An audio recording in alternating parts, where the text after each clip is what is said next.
Welcome, everyone. Thank you so much for joining us. My name is Jessica Rodriguez, and I'm the Industry Engagement and Outreach Officer for the Data Science Institute here at Columbia University. Today's seminar is an iCubed, which stands for Institute, Industry, and Innovation. These seminars connect our industry affiliates to our students and the larger Columbia community to discuss topics at the forefront of industry. We invite data scientists, engineers, and researchers from our affiliate partners to give a talk about a recent project, case study, or the data science work they're engaged in. During these educational events, we encourage attendees to ask questions via the chat feature or at the end. We'll go ahead and take questions in person as well because we're doing a hybrid talk today. Today's talk is brought to us by our affiliates at Accenture. It is titled Supply Chain Digital Twins, Simulation, Mathematical Optimization, and Misunderstandings. And our speakers are Ely Colón, Data Scientist Principal Director, and Andrea Paciaroni. I think I'm saying that right, but he will correct me. And they were right here, Principal Director at Accenture. A bit about the talk. Since the term supply chain was coined more than 4 decades ago, the objective of the supply chain function arguably has been the same, to optimize the flow of information, resources, materials, and finance. The abundance of relevant data, computational power, and improved algorithms have greatly facilitated the opportunities to optimize and simulate supply chains and operations. Yet not all approaches to data science are created equal, and the requirements to structure mathematical models using some techniques and algorithms are quite different depending on the problem. During this seminar, our speakers will explain what they mean by digital twin, simulation, and optimization, and common misunderstandings and potential traps that future industry data scientists should pay particular attention to while dealing with real data science problems. Although the functional examples are from supply chain and operations, the lessons are applicable across sectors when dealing with digital twin simulation and optimization. And with that, I'd like to welcome our speakers today. All right. Thank you much. Thank you, Jessica. Let me, hopefully, virtual attendees can see us. Yes. Excellent. So first off, thank you for being here. I know you could be somewhere else, but you're spending this hour here, so we appreciate that. As Jessica mentioned, today we're going to talk a little bit about supply chain. Just a bit more context. Joined the firm 10 years ago, and has been from a functional perspective in supply chain and operations. But hopefully, even if supply chain and operations is not your area of functional focus, these are some things that you can extrapolate to whatever those interests are, the concepts that we're going to share today. Andrea, you want to add something? Sure. Good afternoon, everybody. Andrea Paciaroni, originally from Italy, graduated Bocconi, moved to the US, started working for Accenture 2007. Was kind of like, let's try something new, consulting, try different industries, end up staying here for 15 years. So happy with the journey, and we'll share some of the stories today. I come more from a business consulting, functional consulting, but as the year passed and data became more important, the tools became more interesting, more attractive, I moved more and more close to the data science aspect of my job. I typically do it myself. I have a team do it for me, so I don't really code, but I'm usually the translator between business users and the data science aspect. So I will bring you that angle, which I think you had in the previous slide. A word was misunderstandings, right? Mm-hmm. So I think it's a component of that is that translation between the data science aspect and the functional business word. So let's use that as one of the topics for today. Excellent. So how many of us in some way, shape, or form has heard the term digital twin? Perfect. Anyone else? No? All right. So anyone has an idea or of what will that means? A digital twin? Is it a third concept? Sure. Yeah. Where it's high fidelity models mathematically on some system. Correct. Instead of experimenting on atoms. Yep, exactly. This is how we define it, which is pretty close to what you said, right? It's a digital abstraction of a fit for purpose representation, in this case of supply chain assets and or processes. The digital twin must help business users to make decisions. Otherwise, it's just a nice exercise, right? And understand the trade-off at different levels. from the very strategic to the operational, depending on the scopes and the business questions you're trying to answer. And hopefully you walk away from this session with a bit of an understanding of the day in a life, right? Of what will that look like in industry? What are some of those misunderstandings, expectations? Because mathematics have been there for a while. Operation research is nothing new. Even ML has been there for a while. But matching people's expectations to, mathematical constraints and reality of data, it's not an underestimate to say that there's where a lot of our time is spent on, because many people think about digital supply chain twins as a doppelganger of your processes and your assets. And it is understandable. I know the digital twin concept might be pretty sticky from a word perspective, but you think twins, you think identical things, right? Usually people have this in mind. It's an identical copy of my assets or my processes, and that's what I'm going to get out of this model. And in reality, we usually get none of this. It's a bit more like this, right? Where you have some data limitations, you have a very complex process, nothing is completely available, and somehow we need to put something together so those business users can make those smart decisions. The question is, are we going to end up with Schwarzenegger or DeVito, right? And I have my opinion, probably you have yours. But that's more of the reality of the situation for us, right? So, and a little bit of a background from where the term digital twin came from, right? So originally, digital twin came from the manufacturing world, where companies start thinking, hey, if I give you a machine, a multi-million-dollar machine in a very complex process, I can give in parallel a digital copy of that machine where you can simulate certain parameters, for example, around yield, performance, efficiency, before you actually go and touch your process, because your process is making products, the market is waiting for it, you're spending money. Running on a computer is risk-free, right? And that is reality is more like the left, typically. Like if you're building a model, a copy of a machine, there's been, for example, in avionics, it's been a kind of like a long history of digital twins. So now they redesign the planes first on the computer side. But when you think about the supply chain, a process, that thing is a little more complicated because you have different degrees. You can go down to that single machine from a supply chain. So technically, you can have still that digital twin. So in reality, that term of a copy of a single asset is not truly replicated on a supply chain side. And it's more what you said. It's a model. It's really what it is a model. It's a great term to use it. There's a little bit of marketing behind. I want a digital twin, I want a model, I want a digital twin, right? It sounds better. But in reality, it's a model. And I think it's a great way to start, a great way to think. And I think the other point that you made is about business decisions. So let's not focus on the model per se, because I would love to focus on the model per se. I would love to stay in a computer room with a bunch of people and build a model. But at the end of the day, what matters is the business decision that we are building the model for. Mm-hmm. So that's really the point. Perfect, excellent. And yeah, there's more time. Formula One, for instance, have been using digital twins for a while now, live during the races, right? So make pretty much real-time decisions. So it's that confusion in some way, shape, or form when we pass that from assets, aircraft engines, and F1 cars into processes. And the way we do that in supply chain, which is applicable to other functions, you can think finance, you can think marketing, even HR, human resources. It's mainly with two main tools. It's the simulation tools and the optimization tools.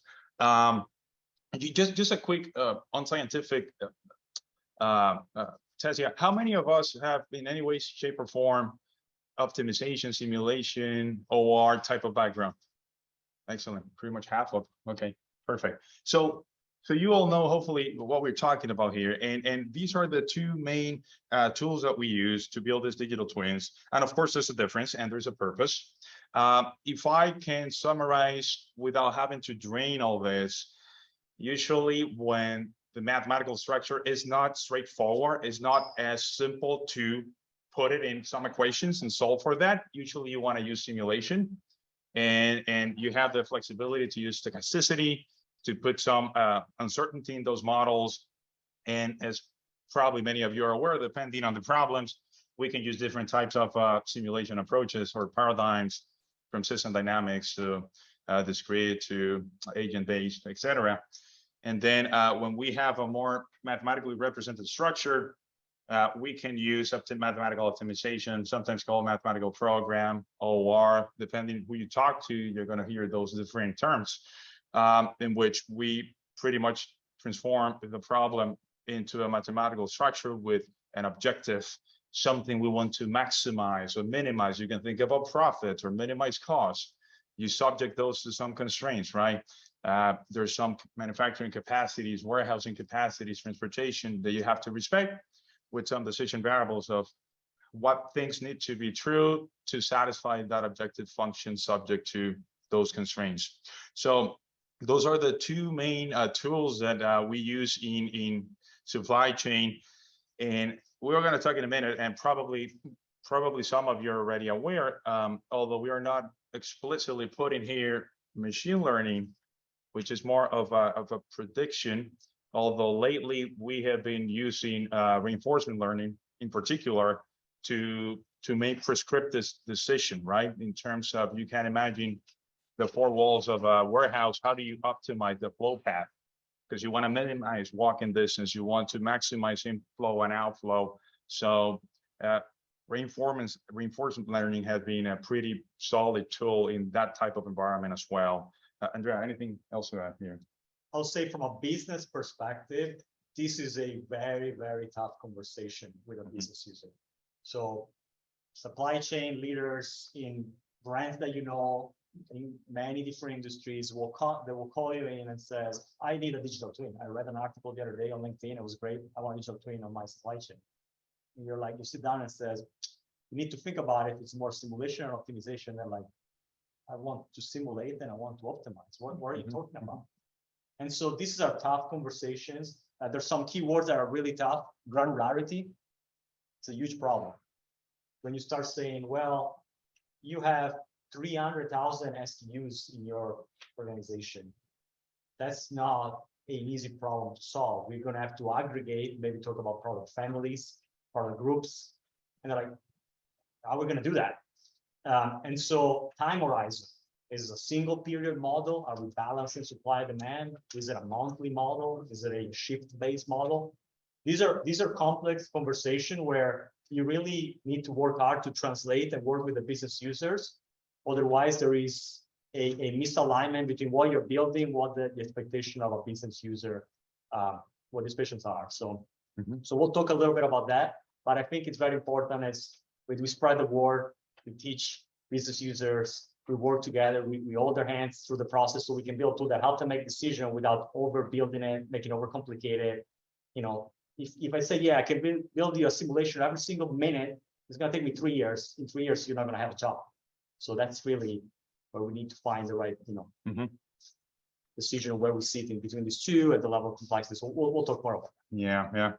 So I don't know, depending on, the sources, you have probably heard that big fraction, more than 50% of any data, ML, you name it, optimization included, simulation, more than 50% of the time, it's along data collection, data wrangling, data cleansing. If you add that plus the conversation and the scoping, we call the scoping of a project, probably 70–80% is not abnormal. Let's put it that way. Sometimes the tricky part is getting to that key question. And I know it sounds simple, but how you frame, even if you frame it a little bit different, it can completely change what is a constraint versus a decision variable, right? Or what is the objective could be completely different. And once you have that defined, sometimes people, to Andrea's comment, 500,000 SKUs, right? Products, different SKUs. Many people will like to, many clients or stakeholders, without knowing the intricacies of models, will like to simulate or optimize every single molecule in the in this case, a supply chain, which in many cases you can argue we have to go a little bit more detailed than non-detailed, but in many cases, if the key question is structured well enough and the output is good enough to make whatever business decision, usually that will not require every single second or minute or day of simulation, every single SKU, every single customer with, you know, the street address between Main and Fifth. So a lot of our time, it's usually going to be spent on scoping. Once you have the finding the scope, right level of analysis, yeah, understanding what matters, and teaching the business user that it's fine, it's okay. If I need to open a new Amazon warehouse near Ely's house, I don't need to know what Ely buys on, you know, January 1st, 2023 at 4 p.m. Maybe what I need to know is in your neighborhood, what is the volume expected for the year, for the month? Maybe what is the highest peak in the week? So these are the kind of questions that really are behind the modeling aspect of what we do. And that's kind of like what we like to pass today as a message is always focus on the math and the beauty of the math, but focus on the business problem and work with the business users. Please. So not to distract, but just to add one clarifying thing, you guys have brought up both the number of 500,000 SKUs, kind of where you talk about, is that roughly where you draw the line for kind of a big parameter space or big? Oh no, let me give you a real example. I will not name the client, but one of my last clients, about 50,000 SKUs, nothing, an order of magnitude lower. But those 50K were in some way, shape, or form transformed to the equivalent of about 600. So just to give you an order of magnitude of reduction, right, in complexity. The same happens instead of 3,000-4,000 stores with between Main and Fifth. Can you consolidate that in, just to give you an example, 3-digit zip codes or 5-digit zip codes? Do you really need to know that this store is between Main and Fifth to optimize? Or a 3-digit zip code aggregated is good enough, right? So that's just a couple examples. Okay. Right? So there is no limit of the problem that we face. The challenge is try to think exactly what matters and try to find a smart way to roll them up to a very sizable computational task that we can quickly. There is a beauty in a scenario. I run a scenario. I wonder if my demand increased 20%. There's a beauty in solving a scenario in 15 minutes rather than say, I'm going to let the machine on the cloud run for 3 days. I'll see you next Thursday. Yeah. There's a beauty of that. There's a trade-off on that. Some cases you have to go down to the level, in fact, that very level of details, and that's the tough part in execution. So it's not in the model and execution. Really, when you're inputting an order in Amazon, decide where to process it and how to do it. That's a whole different problem. And that has to go down to the single user, single customer, single package, single product. And that's the reality of execution side. Right. This is more about the modeling and the decision making about how to optimize a supply chain, open and close the facility, where to buy. These type of models are more intended for I would say weekly, monthly, quarterly, annual decisions rather than day by day route. But in this case, when 50K or 100K shows up, we're still looking for a way to get it. It depends. It depends. Depends It on the depends. I come from a very different world. 50K. Yeah, it depends. I mean, a network model we are running now has 3,000 delivery points, 1,000 family group product families. So that mixed into linear program. So and the binary, as you know, the binary variables are more going to kill you more than the number of SKUs. So Yeah. so that's more what we think about, right? More, I can have a lot of products, but if it's a pure linear problem, that's a beauty. Right? So, Right, yeah, and that's one. Yeah. But it's not clear. No. Good question. Keep it coming, please. So we talk about simulation optimization. One thing I cannot emphasize enough is the how helpful simulation is. I'm not going to drain this slide. There's a lot of information here, but in a nutshell, you probably can all relate to this. Simulation allows you to explore and experiment in a safe environment. It's a digital representation. We can simulate before we start making real life decisions in which we are going to start closing, opening, moving things around that who knows what could happen.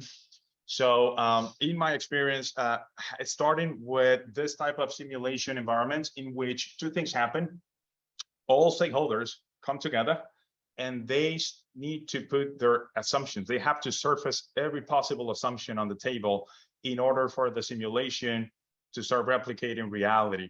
And I have been in many client situations in which when we start building the simulations, suddenly, because the simulation is behaving in a not current manner, you have clients and stakeholders saying, but wait a minute, that should not be happening because we usually take this many days, for instance, in doing this type of activity. And suddenly you have another stakeholder thinking, wait, do we really take X? I was thinking about Y. And just the exercise of building the simulation, because you have to put all underlying assumptions, you have to put it on the table. Otherwise, you cannot build the simulator. Even the exercise of just having that conversation usually start helping out, weeding out potential disagreements or misunderstandings, because you have to, it's mathematics. You have to be very precise. You have to spell it out. And even that exercise itself pays for itself, in my opinion. But once you have the simulation, you can also start modeling all those dynamics and say, hey, we were thinking about closing this or moving from place A to place B. If the simulation is right, we're going to be negatively impacted in this KPIs, parameters, or key performance indicators, right? So it is a very good way to surface and make those assumptions. And of course, when the mathematics are too complex to put it in nice equations, simulation is usually a go-to approach.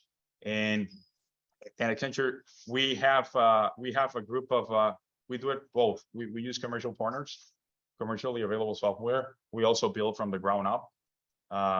So it just depends on also the client and the client maturity. Many clients have very solid data science teams, and they are happy with, give me my Jupyter notebook. I can put the architecture in one of the cloud providers, and I can maintain this thing. And as the business evolves, I feel comfortable, the business feel comfortable updating the model. Other clients will not be there, and sometimes leveraging commercial tools. Any logic is a good simulation, multi-method simulation tool, and we use it.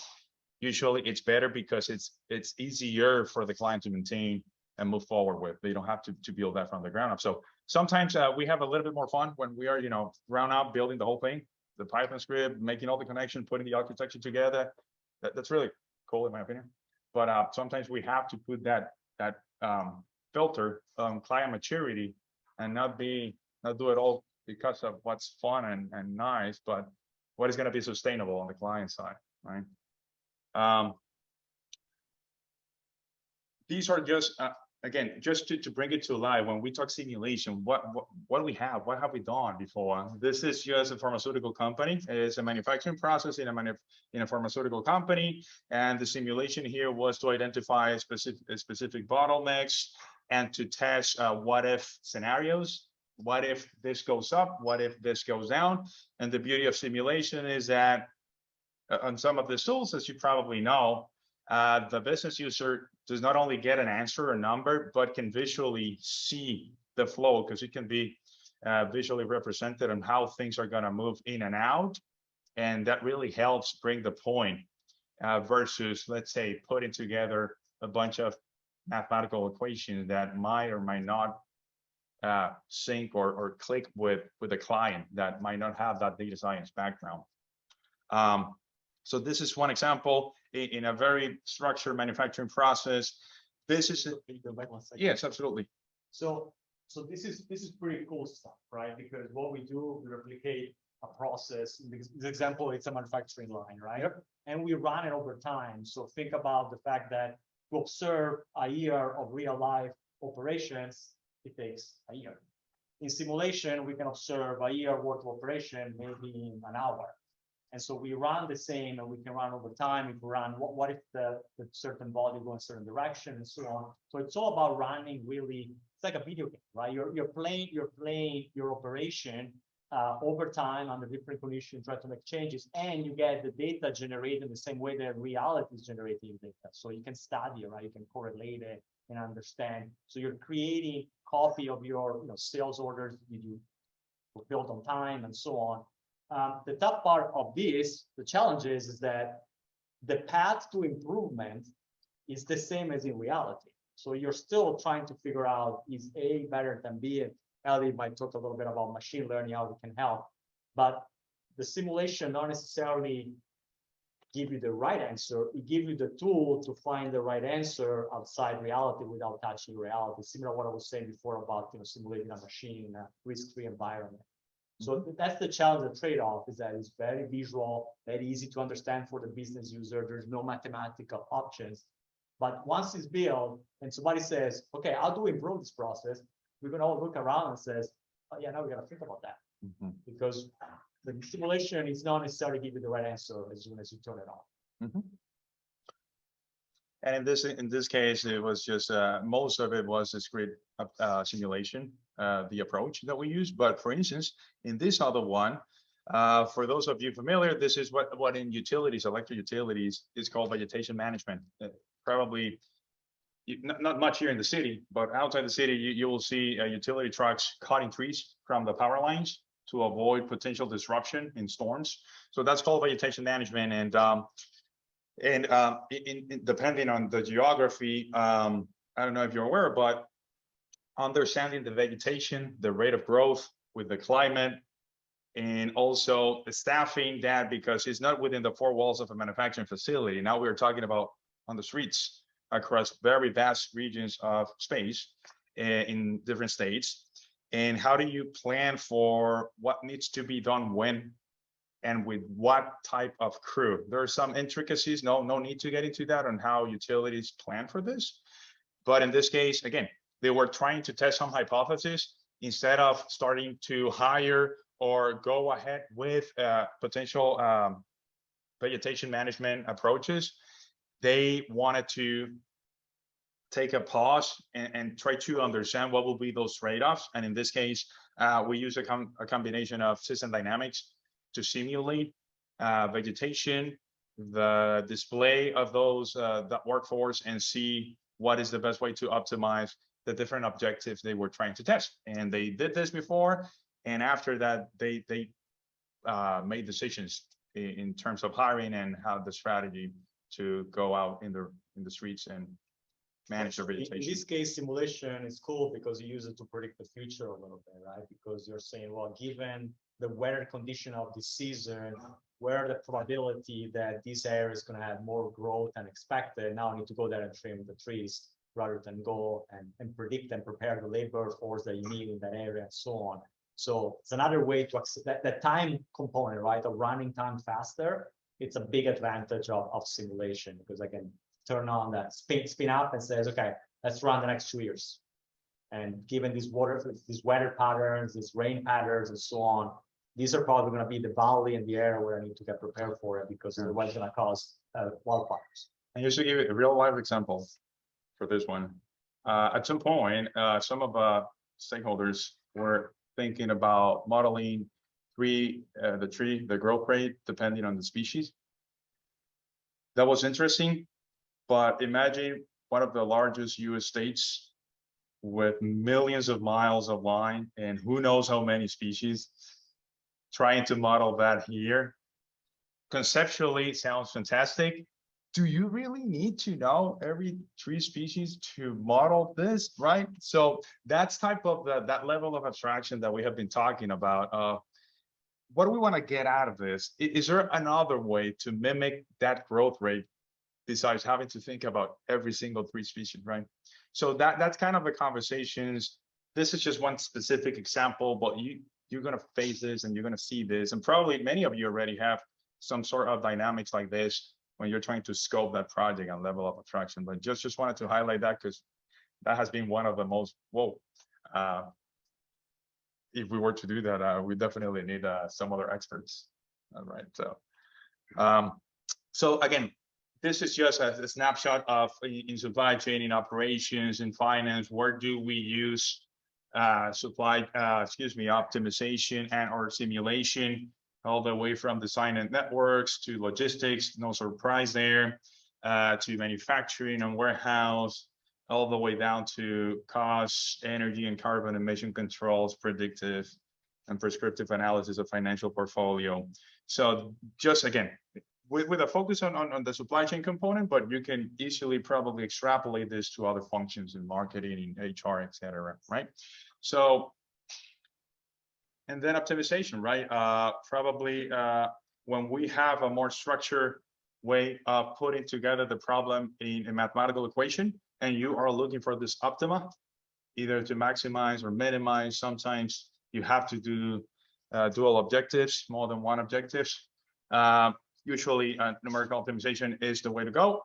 And usually in supply chains, there's a lot of linear program where the equations are in a linear fashion and are a bit more easily understandable.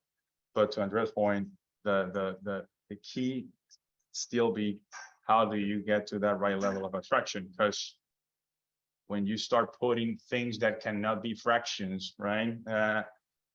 You start working with integer numbers, right? It's either open or it's closed. It's a binary, right? 0 or 1 is not semi-open. 0.5, that doesn't work. And as you start adding that complexity, model complexity, computational time, will start growing up. So how do we make sure we keep that? Simple example here is traveling salesman problem. Not sure if some of you have heard about that. It's basically, what is the shortest route if you have to visit each one of those spots without repeating and closing the loop, right? You start at Berlin, you go to each one of those, you go back to Berlin without repeating. Here is very easy because we just have 4 or 5 nodes. But if you go to I don't know, 32, 33 nodes, right? That's probably stuff that you can make here in a single state or a region. You get billions of potential ways to go about that. And that's a problem. You can think about UPS, FedEx, all those logistics companies where they have to stop without repeating the same house. This extrapolate to more than supply chain. When you are putting together a silicon wafer and you have to print the circuitry, you have a traveling salesman problem on that silicon wafer because you have to print that out without repeating, right? So you can argue that that's a traveling salesman problem in a wafer, silicon wafer. So that's another application of optimization in electronics. So, and again, there are techniques, but here what we are trying to portray is that even though it can grow the problem complexity. There's big difference between machine learning and numerical optimization. Machine learning, especially neural nets, the more data, the merrier. That's actually the opposite. You can argue in optimization, right? You can optimize with very small amounts of data. Yes, some problems will require more data, but again, do we need that data? How can we constrain that problem? So that's one thing I want to highlight, right? Because these days you keep hearing big data, the more the merrier. Yes, for some types of problems, not necessarily for others, right? And in a nutshell, this is what this one is trying to portray here. These are some of the optimization paradigms that you usually use in supply chain, mostly on the linear programming. No need to train this, but it just shows some applications, some algorithms. Once you move to nonlinear programming, it's a little bit more complex. A lot of that happens, for instance, in finance portfolio optimization. You're going to have a lot of nonlinear optimization. And then on the right end, the heuristics, sometimes achieving optimality, it's not necessarily, or it's not desirable because of the complexity and the time it will take. So sometimes heuristics are good enough, and sometimes that's what we use. Some heuristics to get to a good enough outcome then that the client can live with to make those decisions. And there's some trade-offs. And sometimes explaining that trade-off to a client is as or more important than running the model. because when you have mixed into your program, usually there's going to be a gap to optimality that you're going to measure. When you use integer versus a linear program, there's going to be a gap. And sometimes that gap should suffice. Sometimes the gap 1, 2, 3, 4% from theoretical optima, it's good enough. Sometimes you need a little bit better than that. But explaining the trade-off and explaining and communicating that to your audience, non-technical audience, is probably as or more important than just putting a very elegant problem. So again, 80% of at least my time goes with that. So maybe a comment on Yeah. this one. So this is very interesting because when we start a problem, we always want to see where we're going to land when we start talking to business users. And if we can land on the left, we are very excited because it's linear, it's going to be really fast, you're going to get results, the scale can be very big. An example of this, I recently worked with a retail that import a huge amount, I think it's around 3 billion pounds a year in goods from abroad into the US. And in that case, it's a routing problem. So we're trying to figure out where to place, which port to use, given the rates, as the port rates and container rates changes, which port to use. And then once they hit the port, you got to move them to distribution center. So which distribution center to route and ultimately the store.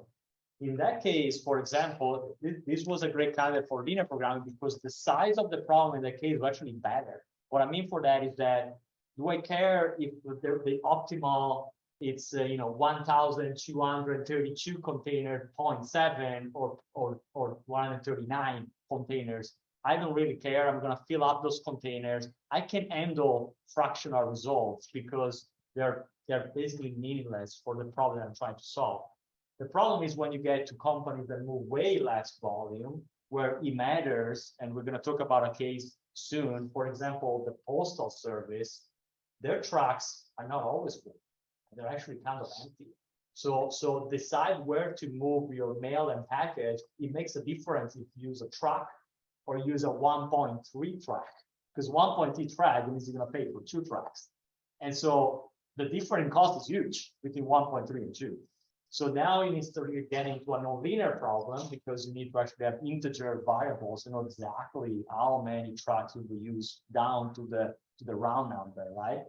And so these computationally creates a lot of challenges, a lot of problems.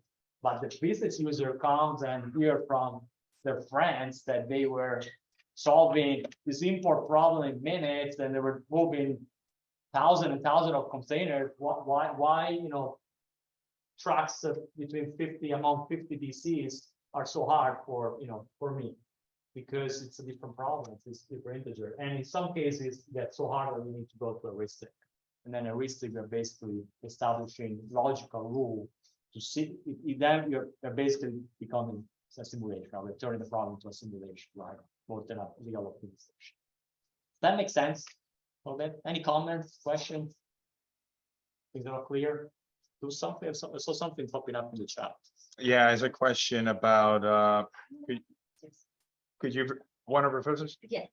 Excellent. So yeah, it's provide a successful and unsuccessful story where digital twin adds or does not add value to your clients, if it's okay.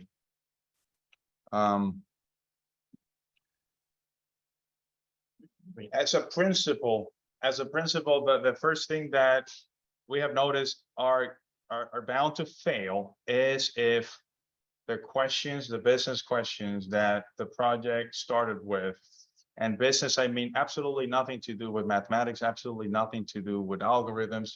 It's just a very straightforward, plain English business question cannot be answered with the output of that simulation or the output of that optimization. As a principle, it's not about, well, these algorithms have a gap to optimality of 2 versus 1 versus it's optimal, guaranteed. It's more about, can I walk away with this to my board meeting and answer the question, should we invest here? Should we close here? Should we do that or not do that? And if the digital twin cannot answer that, that's a problem. That's why I have emphasized in the beginning, yes, 80%, yes, the data plus the questions. I don't know what are, for instance, here in the room, the perceptions of the quality of client data. Not every single client is a big digital innate company, the Googles of the world, Microsoft, Facebooks, where you have this massive data warehouses and everything is digitized. Some of the examples we provided, right? Manufacturers, vegetation management, probably the total opposite of what you will think of a digitally innate company. So sometimes people, okay, what do you need? Just open up the doors and we will explore your complete data warehouse. First off, it's all fragmented in many cases. You have a bit of data here, a bit of data there, and just pulling all that data, if you were to give me your data, will take millennia. Your project timeline will be out before you can get your hands on the data. So just having that key question and just walking the client. Okay, if this is the question you're answering, let's play this out. In 12 weeks, in whatever the time frame is for this project, you're going to walk away with something that looks like this. And you can put together a PowerPoint slide and fill in the blanks, right? The percentage of increasement is going to be X. You should move by this date, and you should open facility X and facility Y. That's kind of in a nutshell what, if we do this model, that's what you're going to walk away, and then you fill the blank. But at least you give them a sense of the information that's going to flow out of the model. And the question is that what you're looking for? If the answer is no, then we need to reframe the question or the model, right? But at least I'm just sharing with you what I do. I usually start with that fill the blank. It's a simple page.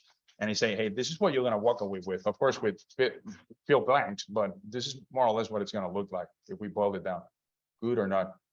Sometimes when people don't go through that exercise and they go with, hey, this is what you got, it's like, that's fantastic, but it doesn't answer my question. And that's a different conversation you don't want to be, right? Yeah, I think to the question of, failure, good story, bad stories. I'll focus more on the bad stories, but a lot of good stories. I mean, what we're telling today are basically great stories. I think my experience with projects that ended up below expectations, a little bit like that, they were always due to either one of these two problems. Either we oversimplify their business in the model. So we created a model that was performing fast, easy, but then there were a lot of constraints and real life things that they deal that were not really taken into consideration. That's where we need to be really careful, because business user will present to you with hundreds of constraints. They will tell you, well, on Tuesday, Mike, the driver, goes to Starbucks and he doesn't come back for 2 hours, and then we cannot really have the same capacity on Tuesday. Like that's I don't care about that. That's not a constraint, right? But there are other things that in the middle of these many constraints that don't really matter from a business perspective, there are others that are really important that sometimes we might miss, and we need to be really careful with it. An example of that will be in food distribution, if they do case picking, so they actually pick up cases to ship to the customers, they have a limit of the space that they have in a facility because they can only pick usually from the first floor. So, and that's an SKU level problem, because literally how many SKUs you can line up on the first ground of a warehouse. That warehouse could go up, 40, 50 feet, doesn't matter, but you still have only, similar to Costco. Think about the Costco distribution, a Costco store. Your SKU is limited by your space in the bottom floor, maybe a little bit in the first rack. So no matter how much space you have, what you really matter is how much horizontal space. And some of the people model just based on overall capacity. So how big is your facility? Well, it doesn't matter how big it is. It's a matter of how much SKUs we can put in there. And all SKUs are make it equal, right? Some cases are small, are huge. So oversimplifying can be a problem. And the other problem is overcomplicating the problem. I have issues of that. Making it beautiful, great models. They have every single thing that the company does, but it takes a long time to solve. And then the client gets frustrated because, 6 hours. Oh, we forgot one parameter. Well, see you 6 hours later. Go fix it. Or it takes a huge time to prepare the data. Like there's so much data into that model that goes in there that you have to check and find it, collect it, refresh. So it's a very, very complex problem. So those to me are the boundaries, to not oversimplify, to not overcomplicate it. There is sometimes it's an easy one to find, sometimes it's hard to find that narrow between oversimplified and overcomplicated model. So, and then just to go back to the oversimplified point, so in your experience, from 15 years, 25, 27 years of experience, what's not a mechanism you guys have found by which these sort of bits of tactical knowledge get dropped in the transfer to the client to the users? I would do that to make sure that we land in the right spot. I mean, do the clients sometimes, are they unconsciously aware of this? They don't want to be explicit? Well, I think that's really the toughest part that happens at the beginning of our projects. Even before we touch any data or we start modeling anything, is really defining that scope. And industry experience helps. I've been working in the same industry. I've built a model in the same industry, obviously help compared to, you go into paper manufacturing, for example. I build models in paper manufacturing. Well, when you make paper, there is a whole product wheel in the way you make the grades in a paper mill that is very complex. You cannot just say, well, here's the optimal. You're gonna make grade A, you're gonna make grade Y. They're like, it doesn't work like that. You can go from A and Y in like one day. We need to go through C, F before we hit Y. So there's some complexity around it. So there's industry experience.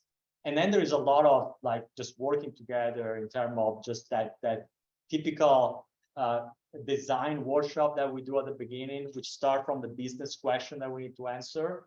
And we just keep going with that, like hours and hours. We model it with whiteboard. So we're going to include that, we're going to include these. And the reality is that you try to land with a spot that everybody understands and they sign off. But also reality is that if the client is not really understanding what you're doing, they're going to sign off, but they might not be happy. So it's definitely, I wish I had the silver bullet for that, but it's really experience and interaction, teaching, training, coaching the client, understand what we're doing and so on. Because sometimes they just have no idea what they're going to get, right? It's a tough one. Ely, you mentioned about the exercise of giving out the results, right? And this is how you get out to the client, accept that and move forward.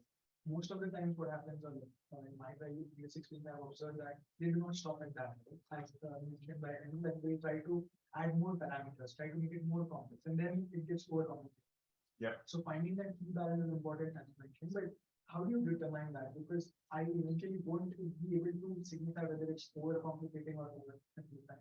So how do you determine that? I usually use the phrase "there's no free lunch," right? Because there's no free lunch really. And everything is a trade-off. And usually what I try to do when we get to that conversation of how do we find that fine line of over versus under is we can do that, but know that we are gonna probably take a little bit more time. We are gonna probably need this much additional data. We are gonna probably need potentially additional resources, data scientists, let's say, right? Because depending on the data preparation, or and by the way, we can hypothesize of what the additional information or output from that model will give you. So you're gonna need all this additional resources to get to that. Even if we are okay there, we might get there, we might not get there, and just improve your information by this much. Are we willing to go there? And it's just, again, it's a hypothesis, right? Because we haven't run the model, we haven't done it, but you can get a sense, and sometimes you can do some back of the envelope math, depending on if it's optimization, to get a sense of how much bigger the model is going to get. And just have a conversation. So it usually comes back to, now it's a second slide with some trade-off. There's no free lunch, right? So does that answer your question? Yes. Okay. All right. Want to jump? All right. So we have, as a final 10 minutes that we have, we just want to walk you through sort of a real life example, a typical use cases that we find facing. So I think you all understand this. So this is the parcel, mail, post and parcels industry. And it's an industry that I've seen and continue seeing a huge transformation that has continued for many years. One is that obviously mail keep going down, right? So people use less mail, obviously email, and companies are giving up, continuous giving up advertisement through mail because they find better ways, social media, YouTube, TikTok, whatever. So they're switching their investments in marketing to other channels. And on the other side, what is always been increasing is the volume of parcels. Everybody's learning from the Amazon life experience. You expect to buy everything delivered, and these statistics went also more crazy during the pandemic, where everybody were buying online and expect everything to be delivered.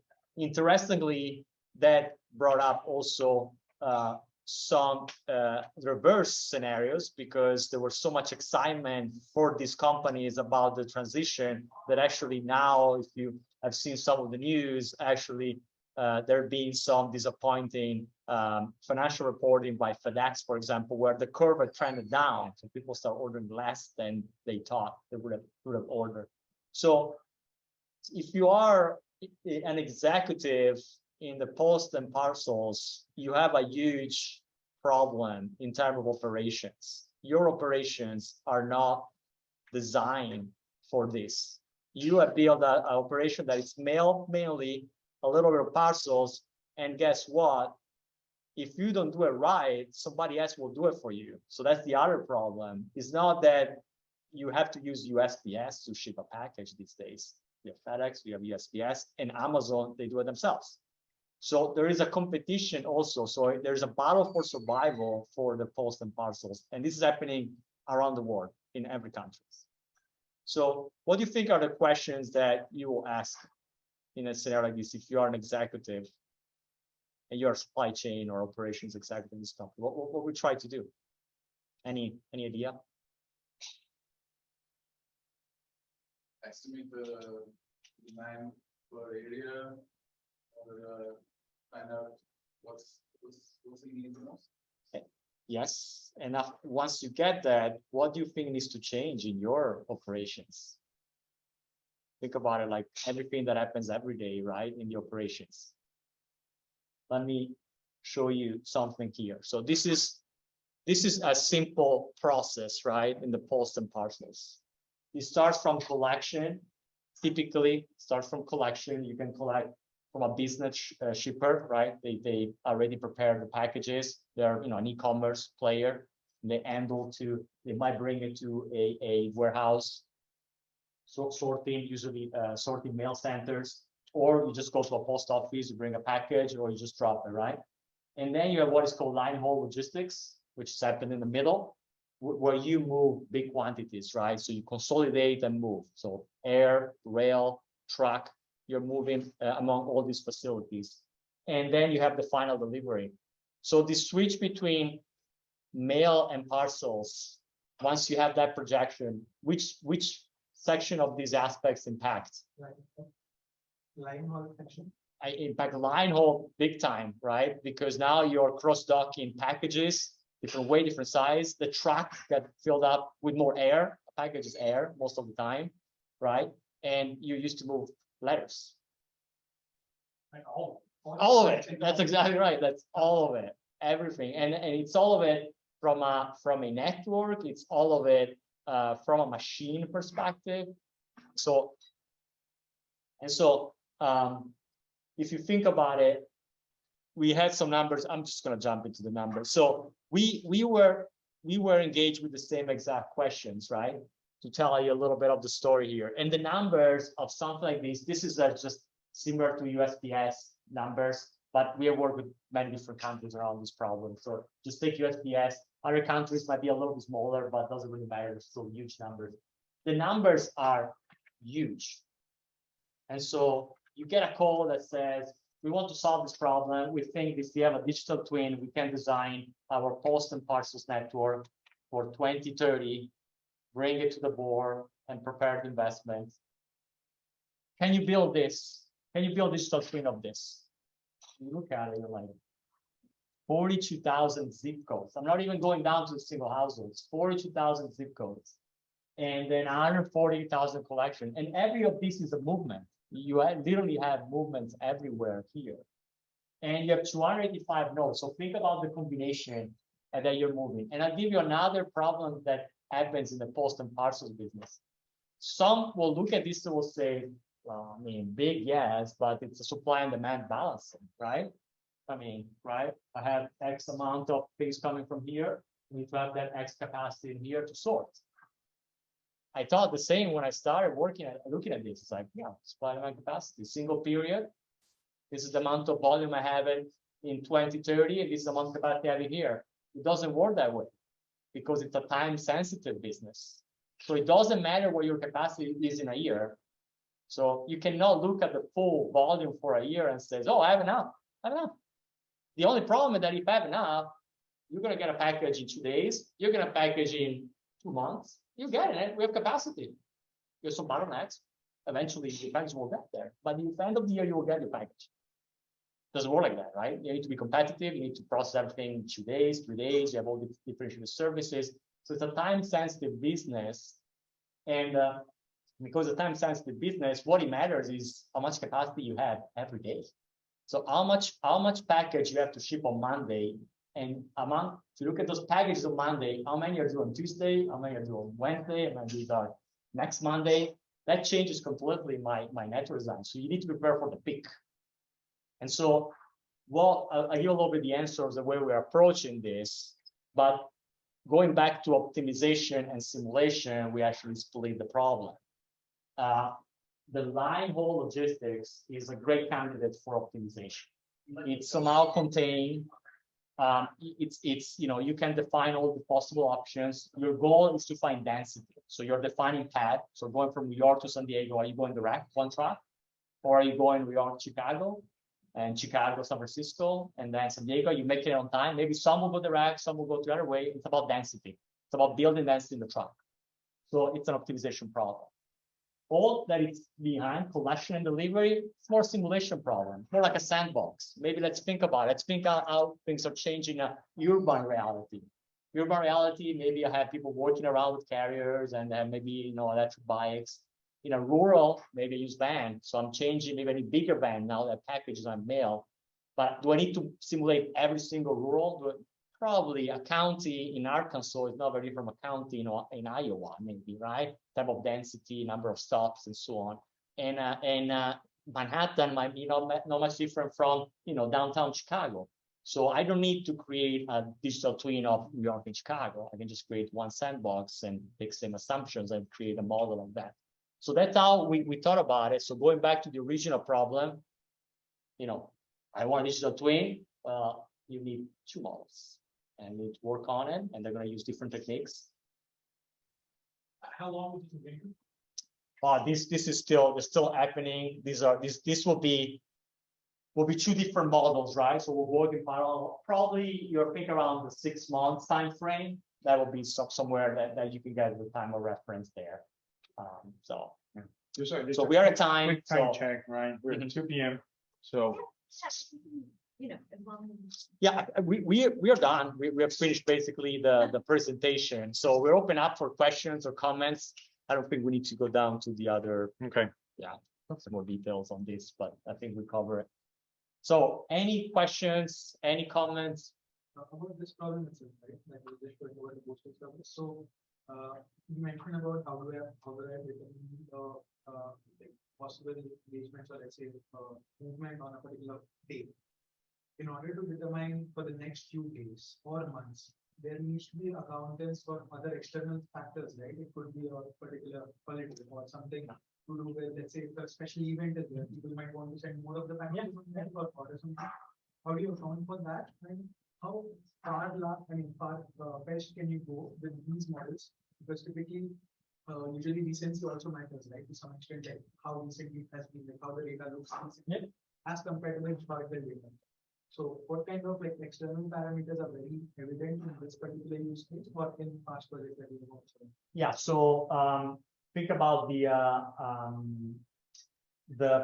let's think about the line haul optimization. So all the trucks going from one city to another, so big movement and so on. So the models that we build there are typically 30 days, and they might be divided in shift. Maybe you have 2 shifts per day. So you actually go and simulate how much package you receive in the morning in that particular facility versus the afternoon, and how they're going to travel. So you're really taking snapshot of 30 days at a time. Now, as you said, the challenge is I'm going to run different experiments for different 30 days. So I'm going to have a 30 days peak, a 30 days non-peak, and those 30 days can be exactly a period. So for example, we were running it, I think it was November 18 to December 18 as an example of 30 days where you have Black Friday, you have Thanksgiving, Black Friday, and all the holidays. We were running that as an example. And we were taking data from the previous year and we were adding some randomization, right? So we'll say, well, maybe this day might be a little bit higher, this a little bit lower, and maybe building a trend. So that's more of building the assumptions of your model, and the model is the same. So I'm just going to pass to the model. The model is going to tell me, yeah, I got everything on time, or man, your performance was 92%. These are the categories we can actually prioritize based on margin. So we can say, some high margin products will go first, other will go later. So we can run a different views, but the demand per se, it's an assumption, and typically work with commercial. They're not directly involved in the project, but they're very important in providing us the assumption, the data, right? The commercials, as they think about their sales and so on, and they think about where the market is going. So, yeah. Yep. So what is cool about these type of projects is that you can use it for negotiation, because now you have big shippers. Think about Target, Bed & Beyond, right? They actually look for a package 3PL, right? They look for a logistic provider, and they will come in and says, I'm going to give you everything in these packages of these type of sizes. I'm going to label for you. If you give me the access to your terminal, I'm going to label it for you. I'm going to drop it in this facility. How much is going to cost? And what we use this model to simulate if we drop that volume. So we're going to say, okay, Target, we like that. Where are you going to drop them and where they're going to go? And they're going to give you some estimates as well. I'm thinking that probably everything starting from, Atlanta will go, 20% to Seattle, 30% to New York. So we run it, we can actually tell you what is going to be the impact on costs and whether the price is right or you're losing money in some of those packages and so on. So those are cool because they impact directly a real life discussion, right? With a company, a shipper, could be any company, right? And do you determine this 30-day period through some logic, or? Yeah, you always use the 30 days as your playground, right? You used to say, okay, whatever shipper you are, Target, Bed & Beyond. Let's talk about an example of 30-day peaks, 30-day in March, 30-day in the summer. Tell me a little bit what is going to be the shape of your. You can never predict the future, right? So you're trying to get as close as you can. Right, but usually when you also have forecasting involved with respect to supply chain, we need to be preparing for the inventory well in advance. So some certain problems on those lines need to go beyond 30 days. Oh, so if you have inventory problem, well, this one example of mail, which mail, there's no inventory. Right. If you have inventory, it's a problem. You don't want inventory of your package. Yeah. But if you are a more traditional manufacturing company, then the models include inventory as well, and there's a lot of capacity. And typically those don't need to be at the daily level, right? You typically work weeks, months, or maybe even single periods sometimes, because in manufacturing, usually it's not time sensitive. Just very quickly building on that forecast, sometimes it's hard to make predictions, especially about the future. I think Yogi Berra uses it. So sometimes just plain what if. I don't need to know whether the forecast is very complicated, but what if forecasts go up by this much? What if forecasts go up by that much or down here? I don't know which one, but at least I can see how my network will behave. And I can use that as an optimization or simulation. And now the conversation changes of what do you think the number is going to be in the forecast to, I don't know, but if this happened, this or that happened, this is how your network is going to be, or your business is going to be strained or not. And you change the conversation a little bit. That's what we call the stress test that we do with some clients. Definitely another conversation for another day, but just wanted to highlight that. You have the slide about Accenture. Is the next slide? The previous Slide. Oh, sorry. I think there was a couple of questions. Yes. Yeah, so as you guys like build models for whatever industry, like in postal one, for example, are clients asking you to like optimize like maybe sustainability parameters like for like shipping or you try to, like reduce the emissions associated with that? CO2, yeah. Yep. So I'll say that there are two ways of doing that. We get that question. They're coming more and more questions around that. So the simplest way you can basically, if you think about a traditional model that maximize profits or minimize costs, you can create like ghost costs, right? So you can create costs throughout your supply chain that represent that cost of emission. And that can be very interesting because now you can run a scenario that optimize without that cost and with that cost and see the trade-offs, because some elements of emissions will cost you in terms of decisions. You're gonna maybe decrease in service, or you're gonna use service that costs more, for example. So you can run those what-if scenarios like that. There are more complex models that just die on that. But keep in mind, we always say that, client, be careful, because the easiest way to create zero emission is to shut down everything. And the model will tell you exactly that. So you have to build it a very smart way, right? But a lot of clients moving in that direction Yeah. right now, and usually using CO2 as constraints instead of an Oh, objective. constraint, yeah. Oh, no, sorry, I was about to, let's say something, the beautiful thing. If you have these age-based things, if you have a age-based parameter where you have a constraint of like. Exactly. Yeah, you can cap it. Yeah, you can cap it. Yeah. Sometimes you use multi-objective function, right? When you look at Pareto frontier and what will be the minimal transportation cost while optimizing for CO2. So, but yeah, I at least in my experience, I've seen more and more clients in different industries asking and paying attention to that. So yes, I think there was another question. Yes. Yeah, regarding this, you're saying you're going to get to how you will use ML. Please say how you will use or how you will use ML in database. So ML, we use ML in, well, many things. The classical ways you can think of for computer vision, for instance, we did another postal related project where we were using computer vision to sort out because the mail. You have computer vision, you have the natural language processing and all that. Within supply chain and digital twin, we use specifically reinforcement learning, RL, to train in this case, it was a specific warehouse network. And within the four walls of the warehouse, if you think about it, you have routes, you have people and machines moving around the warehouse. They have to put away things, they have to pick stuff. So in itself is a classical optimization problem. Oh, how do you minimize walking and machinery movement? And we found that the use of reinforcement learning to be very good at not only in the classical way of predicting, but recommending and prescribing how to lay out and work within warehouse. Does that answer your question? Okay. We're both kind of the same. So what, can you share what the software stack looks like for a project if you have carte blanche to do it?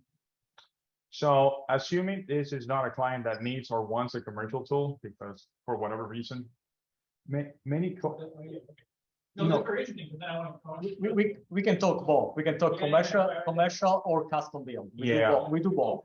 No. Yeah, exactly. We do both, and it depends usually on client appetite or maturity. If they don't have you guys in their team, they probably need something that is a little bit less involved. So they will usually go with a commercial tool, right? You have some supply chain commercial tools, you have simulation commercial tools, you build, and it's easier for maintaining. In other cases, a lot will come, you can have, let's say, an AWS backend architecture, you build your Python, you use Databricks, and lately, at least in my experience, a lot of customers are moving into Snowflake. So usually a combination of that, depending on the problem, if it's optimization, we will have a lot of Groovy with Python API, building custom build-up models, and then portraying the results in, sometimes they have preference between Tableau or between Power BI or any other visualization tools. But in my experience, it's more a function of maturity of the client and how much appetite the client has for people to maintain those Jupyter notebooks and the architecture and scaling up or down. And how many people know how to deal with Snowflake, Databricks, and all that? Is that? Yeah, basically, right? I mean, Yeah. it's a question, sort of, the question intrinsically is like, what level of abstraction are you willing to give up in order, because your talk started with this whole issue of like size of the data you're dealing with, the trade-off of like size and speed. Like, Yes. Technical complexity you want to engage with Yes. on a fixed term. I want to get some. So it's effective. Okay. And then commercially, we are agnostic, so we are open to work with anybody. But in general, our core partners are Coupa, Lamasoft for optimization, and River Logic as well. Those are two solutions that are very strong for pure optimization problems, supply chain optimization, simulation. We work a lot with Simio. By the way, many of these companies have academic licenses. You can actually play with it. Simio, AnyLogic, it's another one that we use for simulation. In general, I mean, my personal point of view is that we are heading to a 100% cloud-based world for this type of activities. Still, some companies offer desktop solution, which we end up putting in a virtual machine anyway. But I think the future is that we are basically connecting the data. So the ideal future that I see coming, and we're seeing a little bit of that recently, is the client has all the data in Snowflake, for example. So in a SQL database on the cloud, we are connecting directly to our cloud database. Could be AWS, could be Azure, could be Google Cloud. And then from there, we build the application, or we use a commercial application 100% on the cloud. So we might still do modeling, meaning the build of the model locally, right? Where you're building the script in Python, or you're actually configuring Coupa, so you're configuring River Logic. You do it with your own machine, but you never hit the button solve, right? You push the model to the cloud, you let it go, and you gain that elasticity. You know, it doesn't solve very well. Bump up CPU, bump up RAM, just turn it on, right? And then you gain the parallel solving, right? So we do a lot of parallel with River Logic that it's on the cloud, on Azure. We solve scenarios in parallel a lot, which is very nice. Multi-user concurrent solve. And after the pandemic, because of the pandemic, a lot of clients and companies are moving to the cloud because they were forced to, right? And that also gave us the advantage of a lot of flexibility, because now it's easier when you have a stack in the cloud. You don't need to be on premise to work on whatever you have to work. So hence the virtual or client side or office combination, how or where do we work from? And that has been, expedited over the past 2.5 years. So we from my data science perspective, it's a thing of beauty, right? Because of the flexibility. Well, thank you very much. Any other comments, any questions? Good? Thank you all. Thank you. So we just put here a few data points. If you're interested in Accenture, obviously feel free to contact us. We'll give you more details. We just brought some highlights of what we do. We are a big company, and sometimes we discover even more things. I've been there 15 years, and sometimes we do that. You can see some of the things that we do here. From what we discussed today all the way to quantum computing. We actually have a quantum computing practice. I mean, it's pretty amazing. We have a very nice new office. So if you like to stay here in New York City and be in a nice spot, we have a brand new office in Hudson Yard that is beautiful. And then, you can see we work in a very different manner. We used to be more traditional client side, Monday to Thursday. Things have changed. We do a little bit of mix of that. We might go to a client for workshops, ideation, really getting on the same page of what the model does. We like to be in the same room. But then most of it is virtual. We can get together with colleagues in the office, and it's kind of like that's our daily life. All right. Thank you so much. And thank you for the hours. Thank you.